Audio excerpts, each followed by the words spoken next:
नमस्कार, मैं फराज शेख सबकी खबर में आपका स्वागत करता हूं। एक और जहां भागदौड़ भरी इस दुनिया में लोगों के पास अपने लिए और अपनों के लिए बिल्कुल टाइम नहीं है। दुनिया में एक ऐसा समाज है जहां अमीरी और गरीबी का कोई भेद नहीं है, जहां छोटे और बड़ों का कोई भेद नहीं है, जहां एक थाल में अमीर और गरीब एक साथ खाना खाते हैं, जहां गरीबों की शादियों में अमीर स्वेच्छा से आगे आते हैं और पूरी मदद कर पूरी रस्म और रिवाज के साथ उनकी शादियों को कराते हैं। जी हाँ, हम बात कर रहे हैं बोहरा समाज की।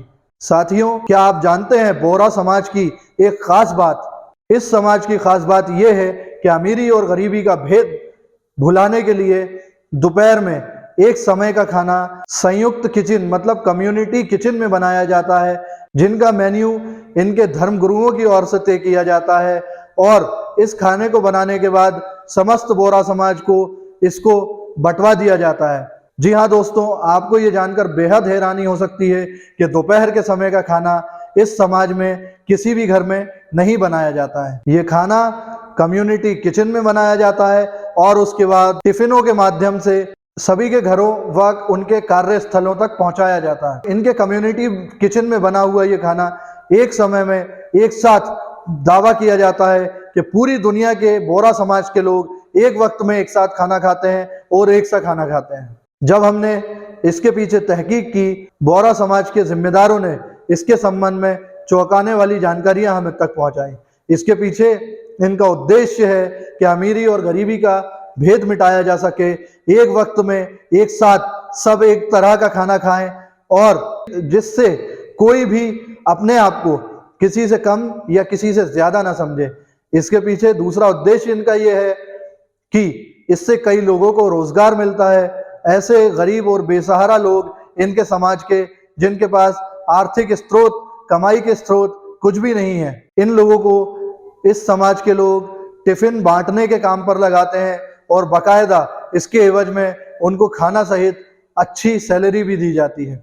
इसी के साथ गरीब घरानों की महिलाओं को इस किचन में रोटी बनाने का भी काम मिल जाता है और सब्जी बनाने का काम मिल जाता है। इस समाज के, पूरी दुनिया में रहने वाले इस समाज के लोग अपने पीर साहब द्वारा बताए गए मेन्यू अनुसार एक समय में एक साथ और एक ही तरह का खाना पूरी दुनिया में खाते हैं। इस संबंध में हमने बोहरा समाज के एक जिम्मेदार से बात की। क्या कुछ उन्होंने बताया, किस तरह से इस समाज का पूरा काम किया जाता है और किस तरह से इस खाने को बनवा कर बांटने का काम किया जाता है, एक बार आप सुन लीजिए। रमजान की 18 तारीख और मुहर्रम की 8 तारीख सब एक साथ सब मिलके खाना खाते हैं।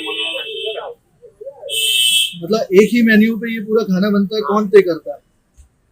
सब पेशाब करते हैं और एक वक्त का खाना सभी परिवारों में एक साथ खाया जाता है? सब में एक ही साल। तो आपने सुना कि किस तरह से संयुक्त किचन में एक वक्त में एक साथ पूरे बोहरा समाज के लिए खाना बनाया जाता है और किस तरह से रमज़ान व मुहर्रम के दिनों में इनको एक सा खाना खाना होता है, एक से कपड़े पहनने होते हैं, जिससे कि अमीर गरीब में किसी तरह का फ़र्क महसूस ना हो, हर इंसान ज़मीन से जुड़ा हुआ महसूस करे और हर इंसान एक दूसरे के काम आए। बहरहाल बोहरा समाज की इस पहल को अगर अन्य समाज भी अपनाते हैं तो शायद दुनिया में अमीर और गरीब के बीच में जो एक बहुत बड़ी दूरी होती है वो भी कहीं ना कहीं दूर होने में, कम होने में इससे मदद मिल सकती है। अगर आपको हमारा ये प्रोग्राम पसंद आता है तो हमारे चैनल को लाइक करें, इसको शेयर करें, इस पर कमेंट्स करें और इसे सब्सक्राइब अवश्य करें। धन्यवाद।